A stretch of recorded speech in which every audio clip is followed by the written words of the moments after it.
At Heartland, out on line 3, we produce deck barges. Most of the work is performed outside, and we do deal with the elements: heat, cold, wind, rain, everything. I started in November of 2007 as a weld trainee, learned how to build a barge, was able to move up pretty quickly.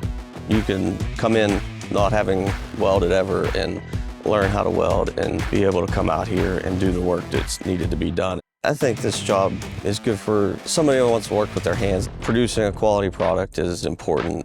We want to make sure we're putting down the best welds we can. We're the last stop for everything, so we want to make sure we get everything perfect. You get a really big wave when the barge hits the water, and it's really cool to see. Weighs roughly 370 tons. Makes you feel accomplished that you did everything right and got it done on time.